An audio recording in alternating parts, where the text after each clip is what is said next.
Uma boa tarde a todos. É uma alegria muito grande retornar a esse local tão querido que se avizinha Brasil e Uruguai, a cidade de Livramento e Rivera, para esse evento que tem por desafio fazer reflexões em torno dessa temática tão importante e tão instigante que nos propõe a união da questão da saúde com espiritualidade. A proposta das associações médicos espíritas no Brasil e no mundo não é outra senão olhar o ser humano e a vida por um prisma de integralidade, procurando unir as tradições, a ciência, a uniformidade da filosofia naquilo que ela nos trata de melhor, dentro de aspectos do mundo tão complexo, no que nós chamamos da pós-modernidade. O meu assunto para conversar com vocês trata da questão do pensamento e do livre-arbítrio, da liberdade. E eu quero propor a vocês uma reflexão. Tenho procurado cada vez mais, nas minhas palestras, nas minhas falas, dar um tom mais reflexivo para que os momentos de estudo se transformem em momentos mais de perguntas e de ampliação de reflexões do que de respostas e soluções. Por quê? Porque nós sabemos que, enquanto seres humanos, ou enquanto espíritos encarnados, cada um de nós tem uma situação particular, tem uma condição única. Se tem algo que nós temos por igual entre todos, é que nós somos todos diferentes. Cada um tem a sua singularidade, a sua particularidade.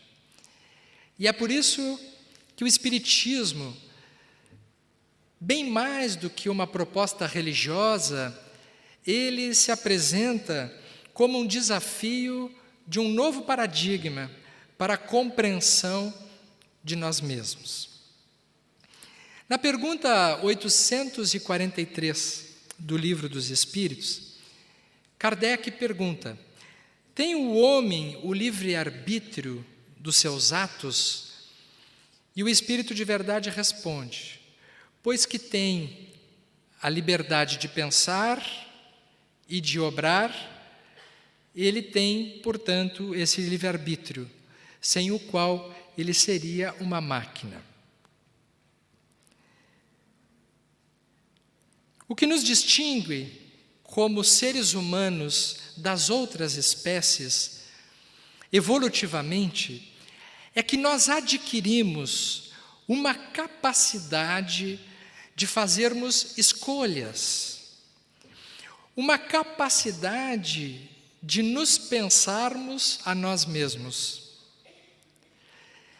Foi exatamente a partir do Homo sapiens que o ser humano adquiriu o pensamento contínuo da maneira como nós hoje entendemos o ato de pensar. E nós escrevemos há algum tempo atrás, há bem pouco tempo, em parceria com a doutora Hervênia Prada e o doutor Décio Iandoli Júnior, essa obra que nós trouxemos para vocês, e ele está aí à disposição, que se chama O Cérebro Triuno a Serviço do Espírito. É uma obra através da Associação Médico Espírita do Brasil, que nós colocamos à disposição. E nesta obra, que tem mais de 500 páginas, e que é um livro que reúne elementos de estudo, um livro para quem quer estudar, mas também é um livro para quem quer unificar, consolidar conhecimentos. Nós tivemos a oportunidade nessa obra do Cérebro Triuno de fazer uma reflexão em torno deste processo evolutivo, que nasce desde, conforme o Evangelho já diria, a promulgação dos instintos nas primeiras formas, passando mais adiante para as sensações e caminhando, viajando finalmente na direção do sentimento e do pensamento. No Evangelho encontraremos que no início o homem ou o ser humano tem instintos, mais avançado e corrompido tem sensações, e instruído e depurado finalmente tem sentimentos. E o ponto delicado dos sentimentos é o amor. Portanto, há uma linha de continuidade dos instintos até a angelitude, do amor, dos sentimentos. Nós estamos em pleno curso disso. E dentro de nós estão gravadas essas etapas nas quais percorremos evolutivamente, passo a passo, desde os instintos até a inteligência liberada como potencial de liberdade que nós já temos dentro de nós e que nós ainda não utilizamos, conforme André Luiz, no livro No Mundo Maior, a 10ª parte. É nesse sentido que dentro de nós carregamos o animal. Nós temos dentro de nós o animal, gravado nos instintos, que nos guia em muitos momentos. Temos dentro de nós, a capacidade do raciocínio, do pensamento fixado no presente, e temos dentro de nós também os potenciais que nos tornarão seres mais evoluídos. Isso já está potencialmente instituído no nosso psiquismo. E no nosso corpo físico, há estruturas cerebrais que estão mais especializadas em expressarem e interagirem com esses níveis. Por exemplo, o nosso cérebro inicial, o nosso nível mais reptiliano, situado ao ponto do tronco cerebral, está mais familiarizado e vinculado a essas expressões iniciais instintuais. O nosso nível cortical, ou a nossa área do córtex motor, ela corresponde na casa mental ao nível do presente, a nossa possibilidade de relacionamentos, dos vínculos sociais, o nosso potencial de trabalho, os relacionamentos humanos, a nossa capacidade de nos sentirmos iguais uns com os outros, os esforços que nós fazemos no presente para nos tornarmos melhores se dão nesse nível da nossa casa mental. Mas é no nível dos lobos frontais, esta área mais adiantada do nosso cérebro, que é o correspondente à área pré-frontal da nossa casa mental. Estes lobos frontais, eles são muito recentes na etapa evolutiva das espécies. E o ser humano se distingue das outras espécies, mais proximamente dos macacos, porque cresceram exatamente os lobos frontais. E isso corresponde ao espírito encarnado ou ao princípio inteligente em evolução de um progresso adquirido que vem caminhando aos milênios, chegando aos dias de hoje, mas esperando em golpes de aprimoramento, de esforço pessoal e de espiritualidade, nós avançarmos nas nossas aquisições. Então, nós temos dentro de nós o animal, e não tenham dúvida que temos, né? Basta a gente sair na rua e termos qualquer tipo de enfrentamento, nós temos esta pulsão de agressividade, a nossa responsividade agressiva, isso está pronto dentro de nós. Isso é um automatismo. Assim como também a pulsão sexual, os nossos níveis de sexualidade estão fortemente radicados nesse primeiro campo evolutivo, mas temos também a capacidade de discernir, de pensar, alguns mais, outros menos. E somos convidados, nesse presente, a investirmos em níveis ainda mais profundos, que seria o correspondente ao nosso futuro, o vir a ser, que é a espiritualidade, a capacidade de nós nos tornarmos melhores e mais ampliados do que nós somos. Então, o funcionamento mental, o nosso funcionamento mental como seres humanos, ele guarda resquícios de uma etapa evolutiva bastante longínqua que data das experiências nos níveis animais. Como foram as primeiras experiências de psiquismo rudimentar nas espécies animais? Estamos fazendo um apanhado bastante amplo, bastante geral, porque temos que concentrar o assunto num curto espaço de tempo de uma palestra.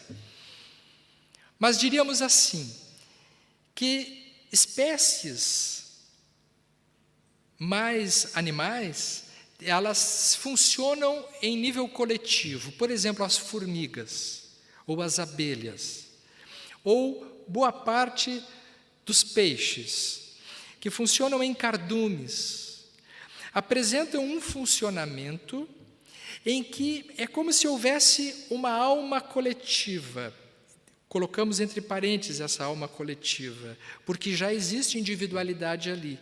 Mas é uma individualidade que se move, que se orienta a partir de outras individualidades iguais, com as quais ela se orienta e se movimenta no coletivo, como uma mônada, que faz com que o progresso vá se estabelecendo e se diferenciando em cada etapa evolutiva. Quando nós atingimos as espécies mais evoluídas, culminando no homem ou no ser humano, nós vamos adquirir algo diferencial, que é a capacidade de pensar e pensar-se, pensar a si mesmo, fazer escolhas. E é aí então que nasce o livre-arbítrio.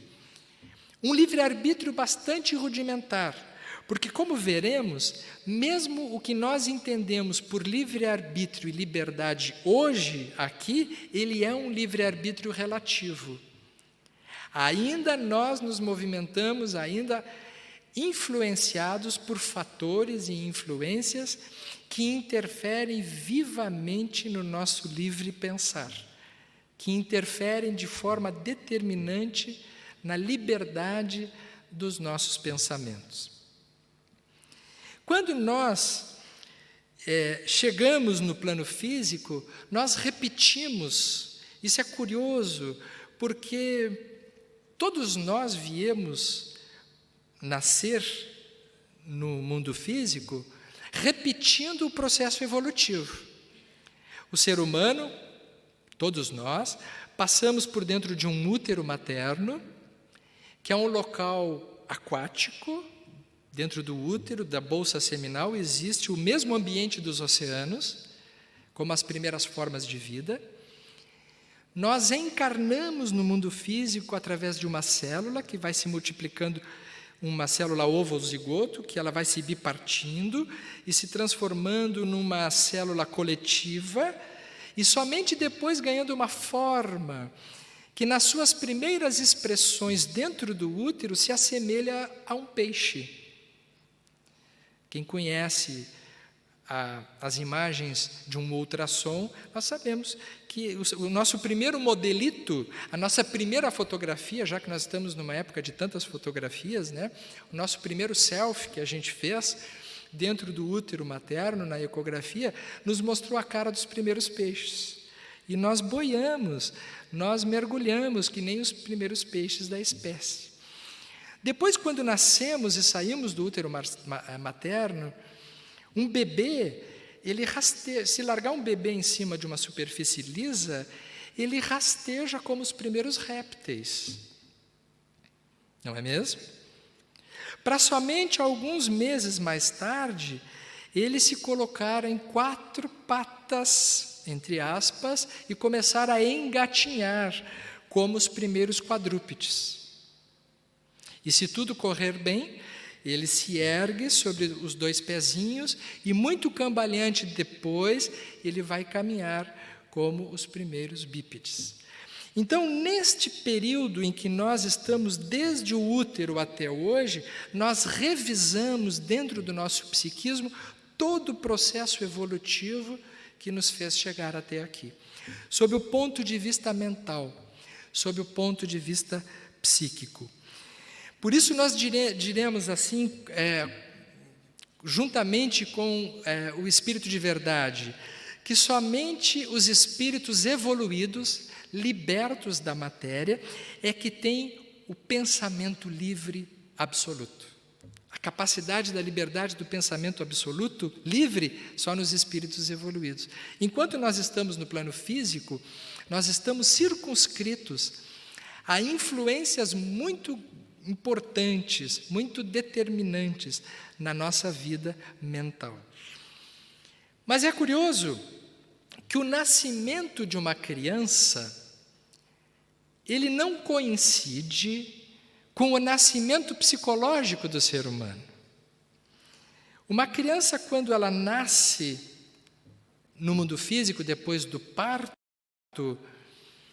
ela ainda não é um indivíduo, sob o ponto de vista mental.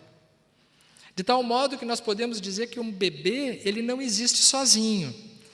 Ele irá precisar de um psiquismo auxiliar, que está mais fortemente compreendido no psiquismo materno. A mãe, sob o ponto de vista mental, no nível psíquico, é quem irá nutrir aquele bebê para, num desenvolvimento psicológico, ele se tornar um indivíduo.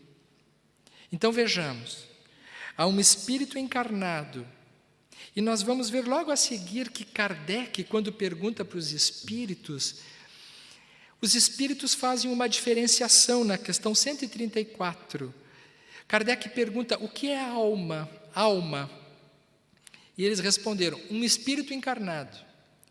E o que era a alma antes de se unir ao corpo físico? Na pergunta 134A. E eles respondem, espírito. Então, sob o ponto de vista conceitual, os espíritos fazem uma diferença de alma para espírito. Eu nunca entendi muito bem por que essa diferença. Parece ser apenas um preciosismo semântico. Alma, espírito, tudo a mesma coisa. Não. Porque a alma corresponde ao espírito que encarnou e que está enclausurado num processo evolutivo do qual ele esquece a maior parte do seu passado, que fica compactado numa área do inconsciente, e ele vai escrever uma nova história. Então, a alma diz respeito à personalidade, a alma diz respeito a uma nova identidade. Quem está falando para vocês aqui está Sérgio Lopes, a alma Sérgio Lopes. Eu não era Sérgio Lopes antes de nascer, ou antes de ser da fecundação, antes de vir para o mundo físico, né? E a gente recebe o nome somente mesmo depois no cartório, né? No registro de imóveis. E quando eu desencarnar, eu deixo de ser Sérgio Lopes, ainda que eu leve no meu perispírito todas as impressões mais fortes da vida que eu tive aqui. Mas no plano espiritual eu passo a agregar todas as construções do que eu já fiz antes. Portanto, é conveniente sim fazer uma distinção de alma e espírito, porque o espírito é aquele psiquismo, né, que está diante de uma totalidade de possibilidades fora do plano físico. E alma diz respeito a essa personalidade em formação, que começa dentro do útero, né, que saindo do útero ainda continua como as primeiras formas de psiquismo, indefinida ainda na sua individualidade, e necessitando de um psiquismo auxiliar, de vários psiquismos auxiliares, mas principalmente o da mãe. A mãe não necessariamente ou obrigatoriamente precisa ser a mãe biológica, né? A natureza constituiu o organismo materno e o psiquismo materno para proporcionar uma continuidade desta etapa da reencarnação. Mas se esta mãe falha ou por algum motivo não consegue atender a esse psiquismo inicial, mas uma outra alma, um outro ser, cumpre essa função de cuidado e de atenções primárias, o espírito pode se valer desse psiquismo auxiliar, que naquele momento faz o papel de mãe. Portanto, a partir de agora, quando eu falar mãe, vocês entendam assim: pode ser a mãe biológica, pode ser o pai, pode ser uma mãe adotiva, que atende afetivamente, que atende emocionalmente às necessidades mais primárias e primitivas daquele psiquismo que reencarnou. Vamos revisar. Esse psiquismo que está reencarnado, a gente não sabe de onde veio. Poderá ser um espírito mais evoluído, poderá ser um espírito menos experiente, ou poderá ser um espírito meio classe média, que é uma grande chance nossa aqui, né? Não dá para esperar que entre nós estejamos entre espíritos muito evoluídos. Se fosse assim, o planeta já estava melhor. Mas também já estamos entre espíritos que temos condições de pensar algumas coisas em semelhante. Classe média do nível evolutivo. Este nível médio evolutivo que nós nos encontramos está muito sob a dependência do ambiente aonde nós nascemos. De tal modo, se o espírito reencarna e ele tem uma mãe amorosa, um ambiente protetor, cuidados fundamentais de saúde, de ambiente, de carinho, de afeto, de amor, ele se desenvolve de um jeito. Mas se ele encontrar um local aonde as condições são de vazio, de ausência de contato afetivo, de falta de olhar, quero falar bastante a partir de agora deste componente, a capacidade de olhar nos olhos, o quanto isso é estruturante para a nossa vida emocional e para a construção do nosso pensamento.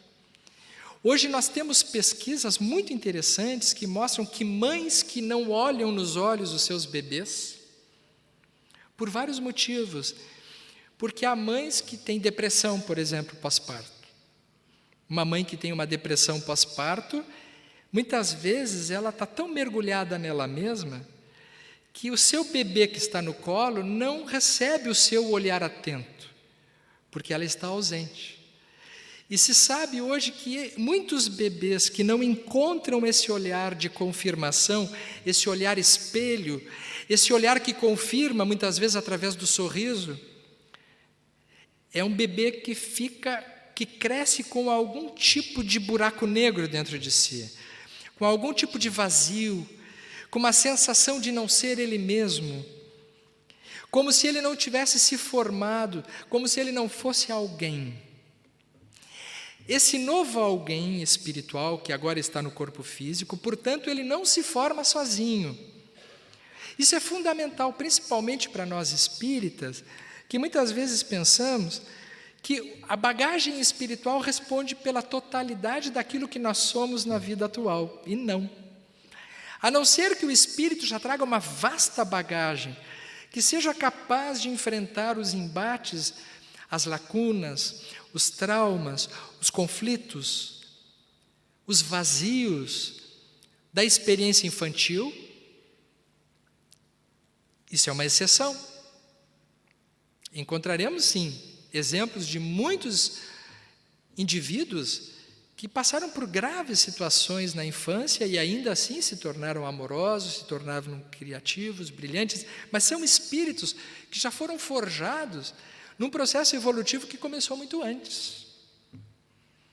A maior parte de nós estamos sob a dependência destes processos emocionais e mentais que, dependendo da qualidade em que aconteçam, nós nos tornaremos pessoas com maiores potenciais criativos, com capacidade de pensamento mais elaborado e com organização afetiva e emocional mais estruturada ou menos estruturada. Então vamos voltando. Nascemos no mundo físico e recebemos um cuidado estruturante de uma família. Uma família que não precisa ter uma conformação clássica, porque o que se pede de uma família é que tenha esse ingrediente da afetividade em abundância. Por exemplo, percebemos muitas vezes que crianças espelham ansiedades do ambiente familiar. Ambientes familiares que têm muita ansiedade, muito medo, muita preocupação, são ambientes geradores de estados de pânico, de ansiedade e de insegurança nessas crianças.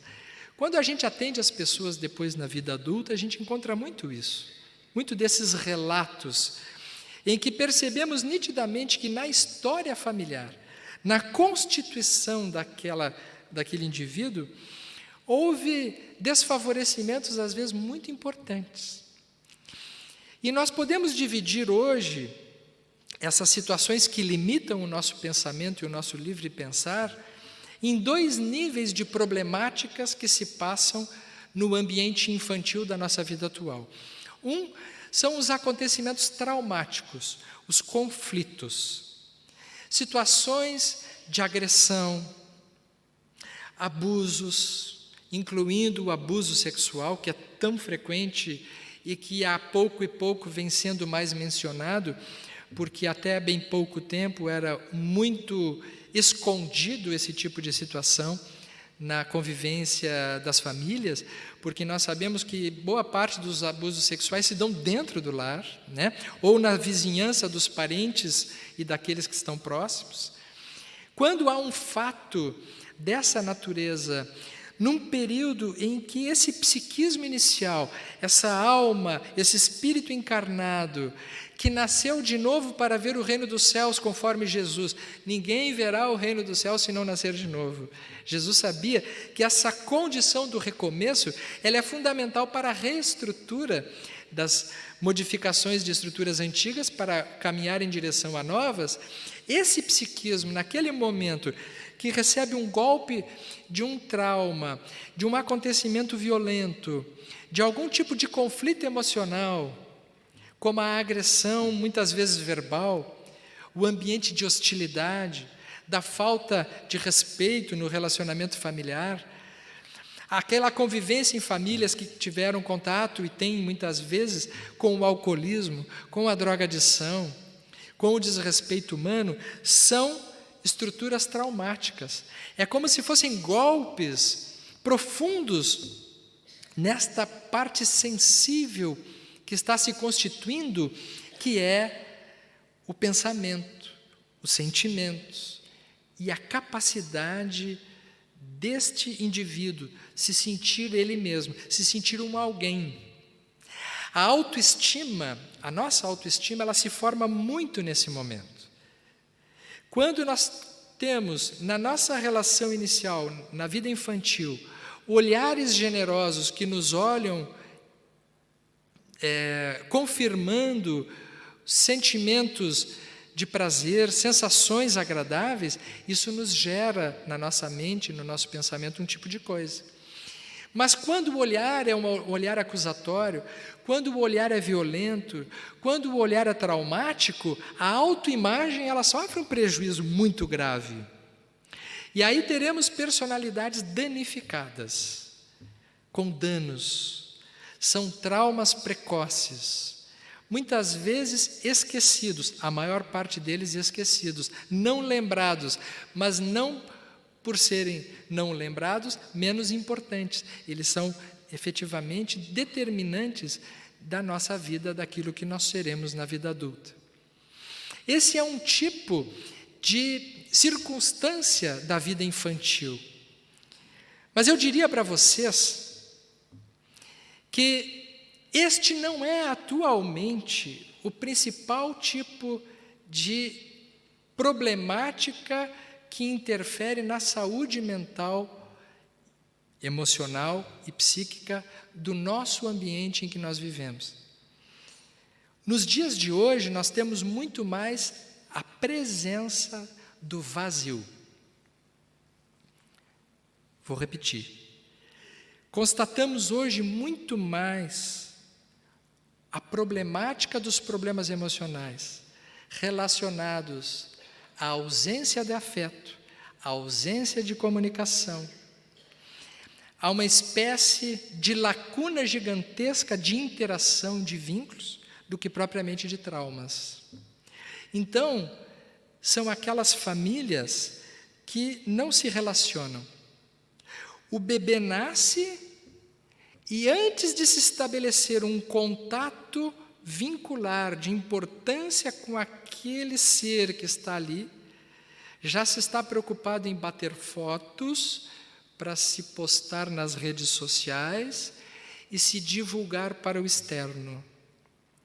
Nós vivemos uma época em que o exterior é muito mais importante do que o interior.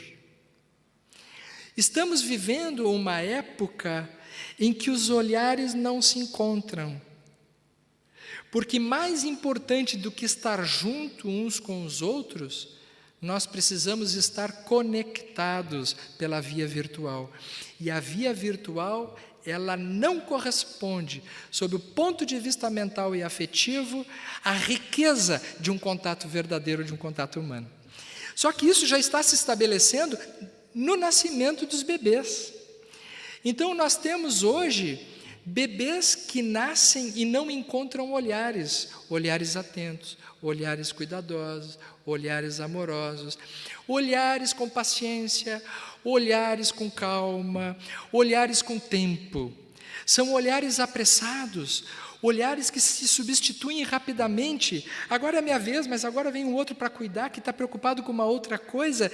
E aquele espírito encarnado, que esperava encontrar alguém que, podendo olhar para ele de uma forma mais substancial, fosse lhe dar chance para ter certeza de que ele é alguém importante e de que ele existe, fica o que nós chamaríamos de um verdadeiro buraco negro dentro de si.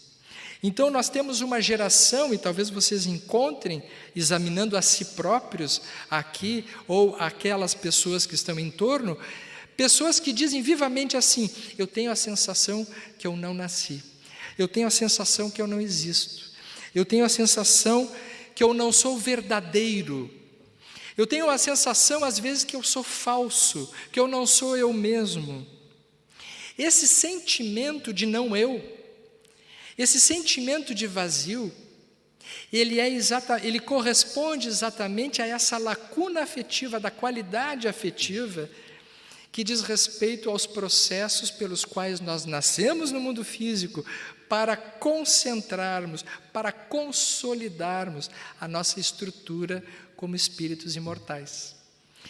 Quando isso se estabelece, tenham certeza, esse é o campo propício para as principais patologias que nós encontramos hoje no campo da psiquiatria e da psicologia, como, por exemplo, as depressões, o transtorno do pânico, o autismo, as síndromes psicóticas em geral, que falam dessa desagregação de pensamento, dessa impossibilidade do indivíduo se sentir ele próprio.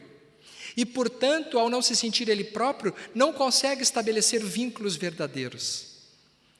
Precisa se relacionar com um monte de gente, para ter a impressão de que está se relacionando, mas, na verdade, não está se relacionando. Está lotando o seu mundo mental de pessoas virtuais que muitas vezes não existem. Às vezes a pessoa não sabe nem o nome. Há algum tempo atrás, o Roberto Carlos fez uma música muito bonita, que a gente gosta tanto, né, e que gosta tanto do Roberto Carlos também, que o Roberto Carlos diz assim: eu quero ter 1 milhão de amigos e bem mais forte poder cantar. Gente, quem tem 1 milhão de amigos não tem nenhum. Não é? Porque é impossível ter 1 milhão de amigos.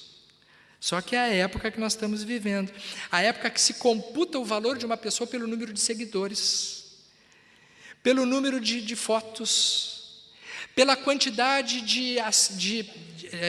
de frequência na página do YouTube, pelo número de eventos na qual a pessoa se sente vista. Isso denuncia uma tremenda de uma carência emocional nos nossos dias. Quando às vezes o olhar de um filho não é o suficiente para a pessoa se sentir nutrida, do que precisará uma pessoa para se sentir gente, para se sentir capaz de ser um ser humano viável? Quando não está dentro de casa, o motivo da nossa felicidade significa que alguma coisa já falhou antes. Por que eu não consigo estar com aqueles que eu escolhi estar? Se eu nasci dentro de uma família, foi para que eu pudesse interagir com essa família de forma intensa. Porque eu não tenho como ser alguém se eu não tiver dentro de mim os personagens que fizeram parte da minha história. E assim como as primeiras espécies, nós temos dentro de nós muitos personagens. Nós temos um pai, uma mãe, um avô, uma avó, tios, amigos. Todos eles fazem parte do nosso mundo interno. É como se nós fôssemos um mapa-mundi, onde temos vários indivíduos, vários seres, vários acontecimentos povoando o nosso pensamento. E a integração do pensamento, a capacidade de pensar por nós mesmos, depende da qualidade destes elementos que se constituíram dentro de nós. Então, mais do que nunca nos dias de hoje, o Espiritismo é uma doutrina que está gritando para as pessoas, dizer, vamos abrir os olhos para o que realmente importa, que são os valores afetivos, os valores morais, as coisas simples. As coisas simples. Jesus é o exemplo máximo que nós temos na nossa configuração mental, o modelo mais perfeito a ser seguido. E ele nos deixou vários exemplos disso.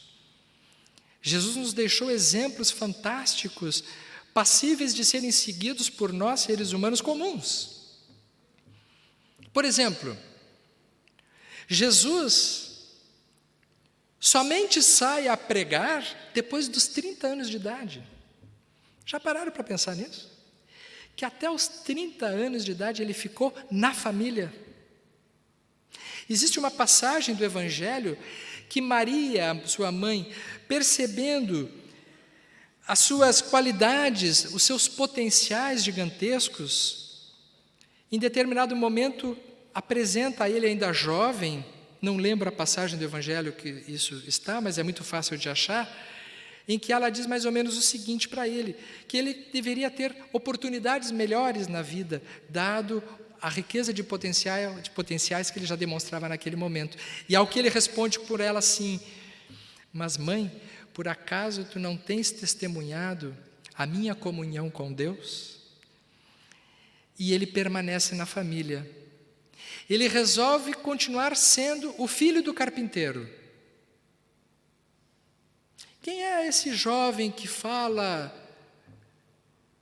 nos templos? Não é o filho do carpinteiro? Ele era o filho do carpinteiro. Ele somente será conhecido como Jesus, o Cristo, depois dos 30 anos de idade. Por quê? Não sabemos. É muita arrogância tentar responder essa pergunta de uma forma completa, mas podemos fantasiar. Podemos ter alguns passeios mentais e pensarmos assim, por que ele prefere ficar ao lado de um pai, ao lado de uma mãe, e não se tornar quem ele se tornou antes do tempo? Parece-nos uma lição de que a encarnação, ela somente será vencida se ela primeiro estiver consolidada na família. Te reajusta com teu adversário, te arruma dentro de casa, arruma-te dentro de ti primeiro e depois sai. Sai para o mundo, sai para os outros, porque se nós sairmos antes do tempo, nós saímos errantes. Nós saímos vacilantes. O sair agora não diz respeito a sair fisicamente, o sair psicológico, o sair emocional. Né? Nós vemos uma geração apressada, nós vemos pessoas querendo se formarem e se constituírem de um modo ansioso, e, no entanto, é o próprio Cristo que nos fala da importância da família. Depois, obviamente, é que ele irá instituir um outro tipo de família, que é quando ele diz: quem é minha mãe, quem são meus irmãos? Ele amplia essa noção de vínculos, nos mostrando que existe uma outra família que pode expandir além dessa, mas em nenhum momento ele nega, ele desacredita, ele desconstrói a importância da família. Estamos dizendo isso para enfatizar que os principais dramas da nossa vida, eles estão relacionados, sim, ao nosso campo da nossa afetividade, aos nossos vínculos, muitas vezes deficientes, que ainda continuam dentro de nós. E nós, portanto, temos uma liberdade de pensamento relativa. O nosso livre-arbítrio, ele é relativo, porque se forem muitos os vazios dentro de nós, se forem muitos os conflitos dentro de nós não teremos uma liberdade total ou mais ampla de decidirmos sequer em relação à nossa própria felicidade. É por esse motivo que o Espiritismo nos orienta que a tarefa mais importante da nossa vida é fazermos um mergulho para dentro de nós. Conhece-te a ti mesmo. Esta é a chave que continua valendo para o processo de evolução e a atingirmos o nível da perfeição moral, conforme encontramos nas leis morais, na terceira parte do Livro dos Espíritos. Conhecer a si mesmo é verificar-se, olhar para dentro e ver em que condições nós chegamos até aqui. O ser humano, nós viemos perdendo a nossa capacidade de nos sentirmos muito especiais e importantes já faz um certo tempo. Sigmund Freud foi um dos primeiros estudiosos do psiquismo que deixou de maneira mais clara demonstrado que nós somos governados por forças inconscientes.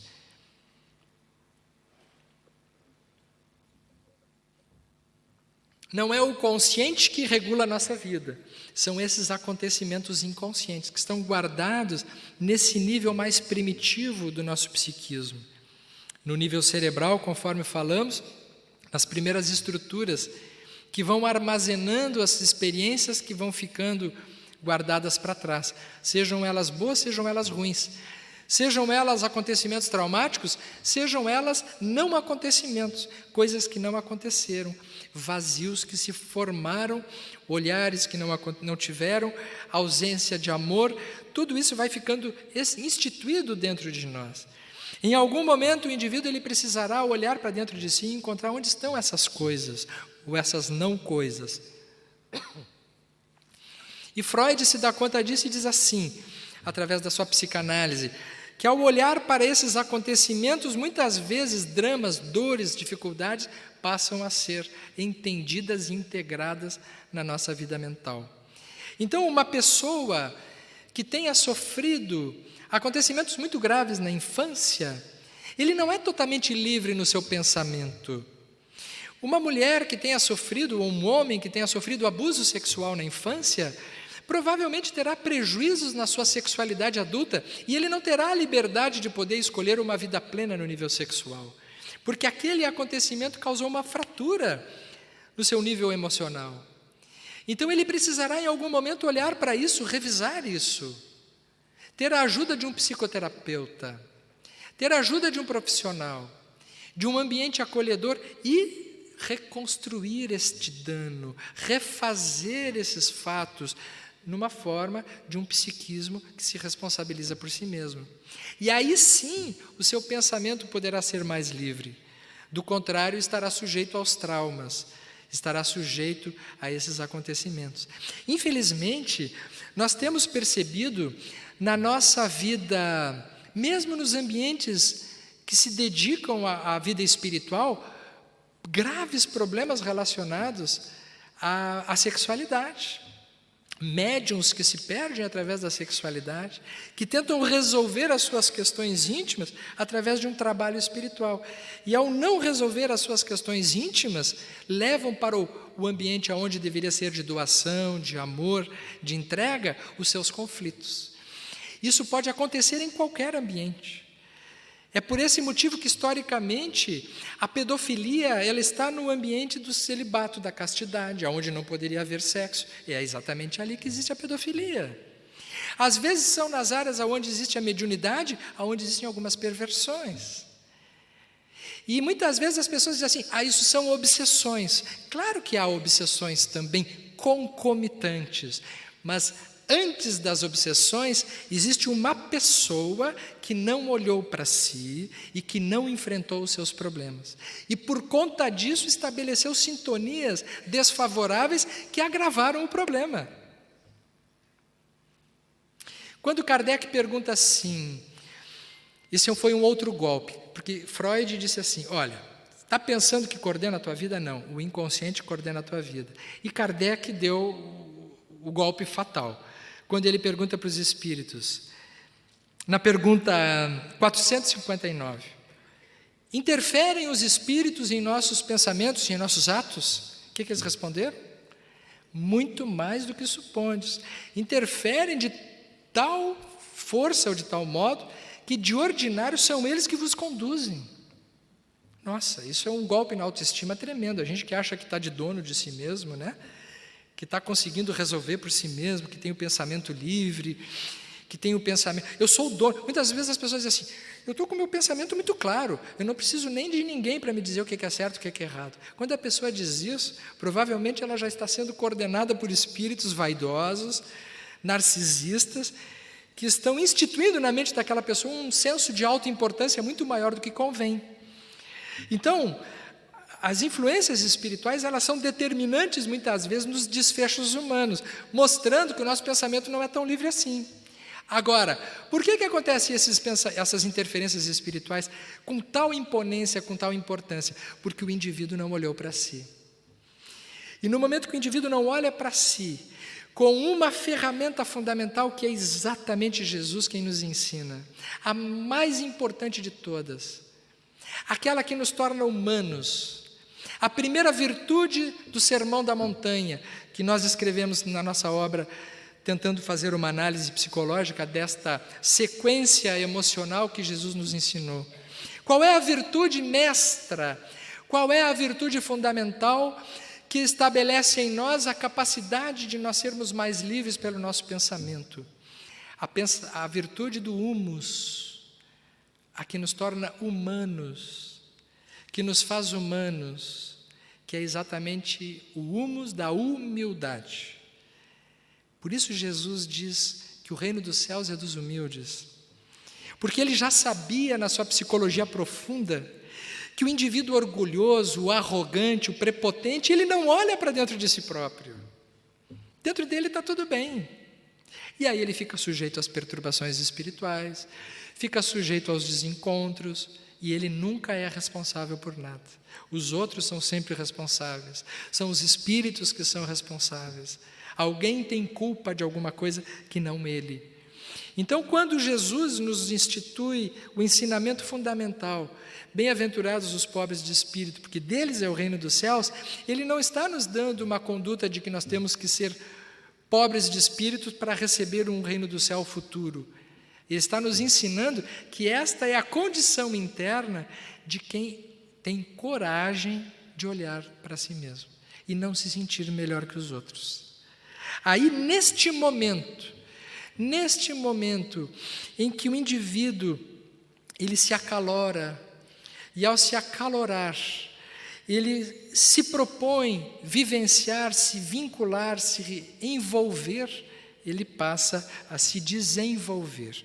Não se desenvolve quem se envolve, só se desenvolve quem se envolve. Quem tem a capacidade de envolvimento, quem tem a capacidade de estar com os outros. Então, a doutrina espírita, relembrando Jesus, e por isso o espiritismo é uma doutrina que se apresenta como uma doutrina cristã, o que gera muita confusão em muita gente. Porque se um budista lê o espiritismo, ele também encontra razões no espiritismo. Em qualquer tradição, quem estudar espiritismo vai dizer, mas isso aqui me serve. Por quê? Porque os conhecimentos espíritas, eles são universais. Eles não são produtos de uma ou de outra religião. Alguém já disse que o Espiritismo não é a religião do futuro, ele é o futuro das religiões. Porque todas as religiões poderão se utilizar desses conhecimentos. E por que Jesus? Porque Jesus é o modelo mais perfeito daquilo que o humano pode pretender. O que também não é ofensa para quem é de uma outra religião. Porque tem muitos cristãos, no sentido de quem seguiu Jesus em espírito e verdade, em religiões que não são cristãs, e mesmo para quem não tem religião nenhuma. E tem muito indivíduo dentro de linhas cristãs, inclusive no nosso meio espírita, que de cristão não tem nada. Porque o seu comportamento, a sua proposta de vida não condiz com o ensinamento de Jesus. Então, quando Kardec, e agora está passando um filme maravilhoso da história de Kardec, ele chama Jesus para o lastro moral do ensinamento espírita, ele está convidando não a desenvolver uma nova seita, ele está convidando para o resgate dos valores fundamentais que alimentam a vida. Que alimentam a vida no plano físico e no plano espiritual. E nessa interação entre dois mundos, porque nós estamos permanentemente intercambiando uns com os outros. Nesse momento aqui, que nós nos encontramos e que nós estamos pensando essas questões. Tenham certeza, uma espiritualidade paralela que está nesse ambiente interage com os nossos pensamentos em grande intensidade, em grande profundidade. E é nesse espírito que, quando nós conseguimos acessar esses estados mais profundos de ser e de espiritualidade, que o nosso pensamento se torna mais livre, que nós vamos avançando para além daquelas questões mais imediatas e que vamos tendo de fato o nosso livre-arbítrio. O livre-arbítrio que poderá nos determinar a nossa capacidade de nós olharmos uns para os outros com o olhar necessário de quem ama. O olhar daquele que olha com amor, com afeto, com respeito e que é capaz de gerar, portanto, uma vida em abundância em torno de si próprio. Uma passagem muito linda de Jesus, que eu gosto sempre de contar e que está no livro Contos e Apólogos, de Humberto de Campos. Ele nos diz que havia, ao tempo de Jesus, uma cortesã, uma mulher muito bonita, e que vendia os serviços do seu corpo, na idade que ela tinha, para receber dinheiro, presentes e uma vida confortável, porque ela não tinha nenhum constrangimento de ser aquela mulher de todos aqueles homens que passavam por ali, que tinham condições de pagar altas somas para ela. Uma mulher vaidosa, uma mulher de uma beleza impressionante, cobiçada e desejada por muitos. Só que ela tinha um vazio. Faltava nela alguma coisa de fundamental na sua vida que ela não havia conhecido. E naquele momento, naquele período, passa por lá um nazareno, um viajante diferente, de olhar tranquilo e inesquecível, de caminhar calmo e contagiante. E quando ela olha para o Galileu, para esse Galileu, ela se apaixona imediatamente por ele. E quando olha para ele, percebe que algo havia naquele olhar que ela precisava muito. Então ela diz para ele quem ela é. Uma mulher cobiçada por todos os homens, mas que naquele momento sentia alguma coisa de diferente nele. Então diz para ele: vem, Galileu, vem comigo, porque na minha casa existem perfumes, existem tapetes, existem vinhos maravilhosos. Eu vou te ajudar a descansar desta tua caminhada cansativa da vida. Vem comigo. E eu faço isso porque eu descubro um brilho no teu olhar. Assim eu procedo por muito te amar. Tu virás? Ele não responde nada. Somente olha para ela de uma forma como nunca ninguém havia olhado. Ela se sente estranha porque homem nenhum havia colocado algum tipo de objeção na sua caminhada. Por que tu estás calado? Por que tu não dizes nada? Eu estou te dizendo que tu irás comigo e tu vais descansar de todos os teus problemas. Tu terás uma noite de prazer intenso como nunca tiveste. Eu sou essa mulher que todos querem e que eu não quero mais ninguém senão a ti. Tu virás? E o Galileu diz assim: hoje não, amanhã talvez. Ela se sente tão ofendida, tão machucada, tão desprezada, que sai xingando, esbravejando, e o tempo passa. Passam 2 anos. 2 anos depois, o Galileu está caminhando por aquelas paragens, curando leprosos, trazendo a visão de cegos, consolando corações, e uma mulher, uma senhora, chega esbaforida, ansiosa e dizendo: mestre, socorre uma amiga que está lá no Vale dos Leprosos. Ela agoniza. Tu irás? Ele disse: sim, eu vou. Então ele vai na direção de uma mulher que é pele e osso.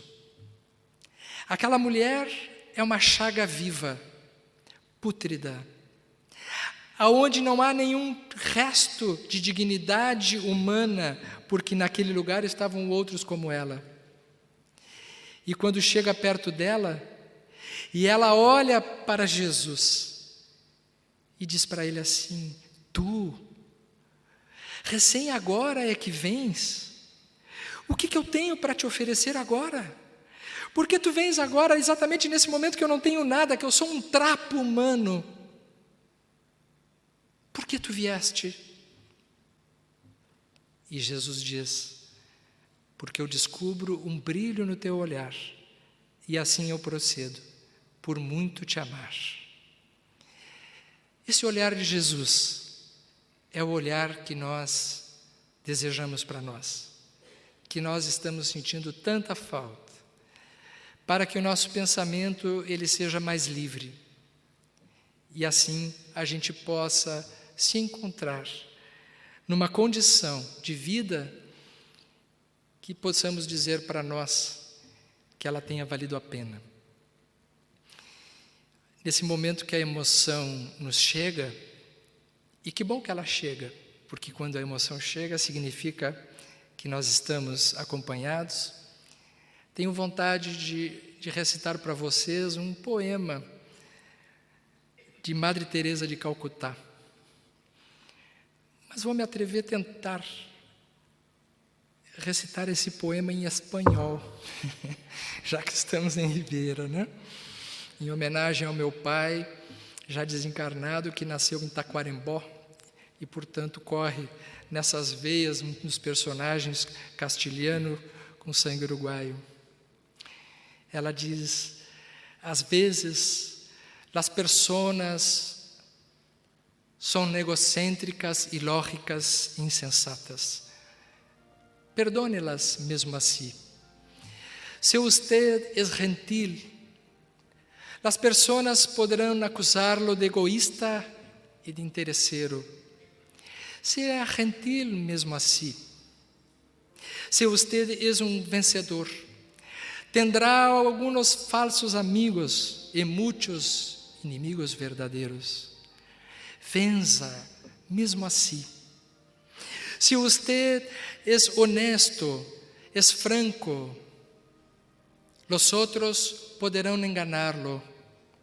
Seja honesto mesmo assim.